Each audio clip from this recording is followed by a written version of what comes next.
Bom dia, galera. Mais uma vez a gente está aqui nessa janela existencial, nesse momento onde a gente precisa, como de costume, repensar, né? Repensar nossa história, repensar nossa vida, repensar nosso existir no mundo, né? Nossa relação com essa própria existência.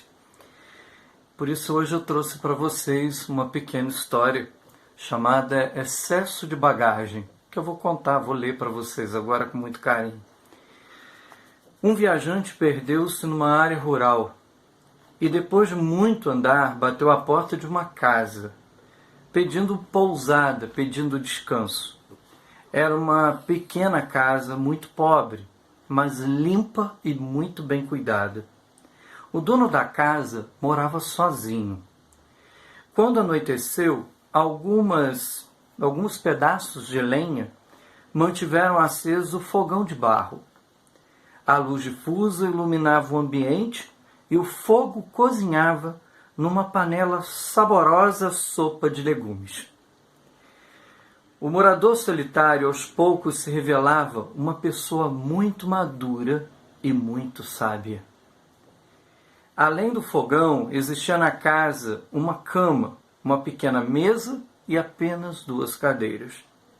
Sem disfarçar sua incredulidade e seu espanto, o viajante perguntou ao homem se ele vivia mesmo ali. O dono da casa respondeu que sim, esclarecendo que não precisava de mais nada para viver.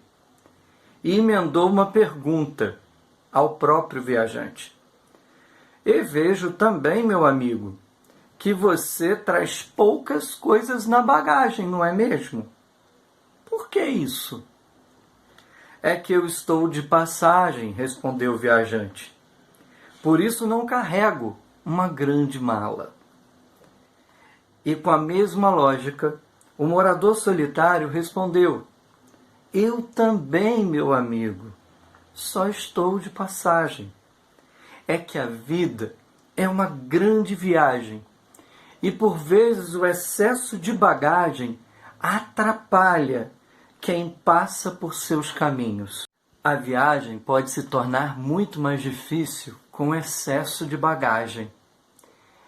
Por vezes, na alfândega da existência, a gente pode ser barrado pelo excesso de ter, pelo excesso de conter as coisas.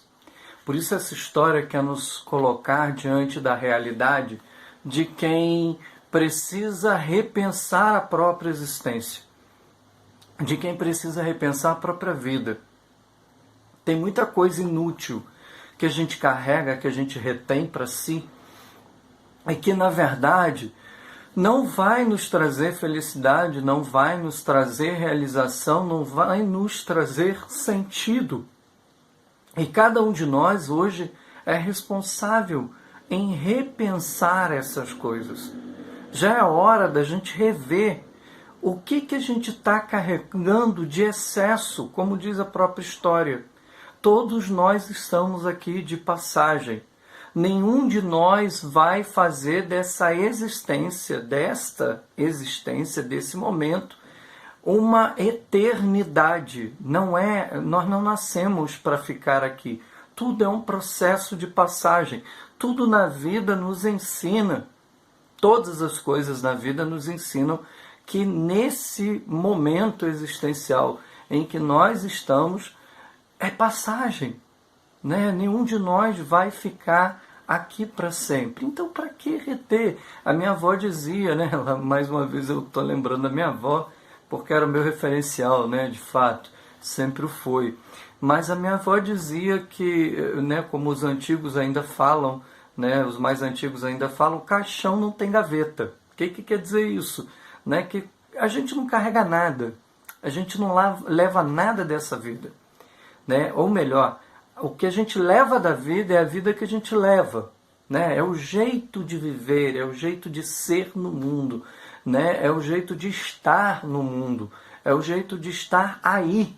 Esse é o verdadeiro significado da palavra existir, né? É estar aí, é sair de si mesmo, é ir em busca dos outros, dessa relação mais aberta, A história desse homem sábio quer nos mostrar que nós devemos ser simples, mas ser simples não significa simplesmente, por assim dizer, abrir mão das coisas, dos bens materiais, mas ter uma nova relação com esses bens, né? Não se deixar levar pelo ter, pelo acúmulo das coisas. Gente, nós mais do que nunca devemos repensar a nossa maneira mesmo de estar aqui nessa existência, né? Devemos repensar a nossa maneira de nos relacionarmos com o mundo, com os outros. Já é hora da gente rever algumas coisas. Francisco de Assis, né, um grande mestre de espiritualidade da Idade Média, ele dizia que eu devo abrir mão da propriedade, né, do acúmulo. E quando ele fala propriedade, ele está querendo dizer o próprio, aquilo que eu retenho para mim, né? Ele propõe uma nova relação com a vida, com a natureza, com as coisas. E por causa disso mesmo, né, numa época em que o capitalismo estava sendo germinado, estava começando ainda, né? Ele é mais ou menos entre os séculos 12 e 13, então ele viveu bem essa mudança do feudalismo para o capitalismo, por assim dizer, né? As primeiras mudanças, e ele logo nesse momento, logo neste início, ele já apontava para uma realidade que nós devemos questionar, que é a realidade do ter, do reter.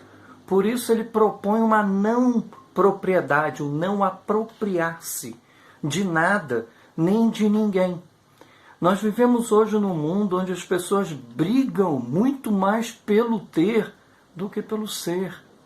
Elas lutam muito mais pelo ter, pelo acúmulo das coisas, dos bens, do que pelo olhar do outro, do que pelo bem do outro.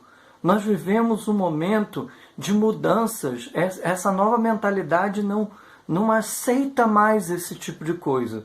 É importante que a gente perceba que o mundo está mudando, que as pessoas precisam também mudar com o mundo, né? Olha só como a nossa saída passageira, momentânea, né, da natureza, estando dentro de casa, como tem feito bem para a natureza, como tem feito bem para o mundo, como os animais estão retomando seu espaço natural, né? Como as plantas estão mais vivas, como o dia está mais bonito, né? Então é importante que a gente também valorize essas coisas, que a gente também repense isso.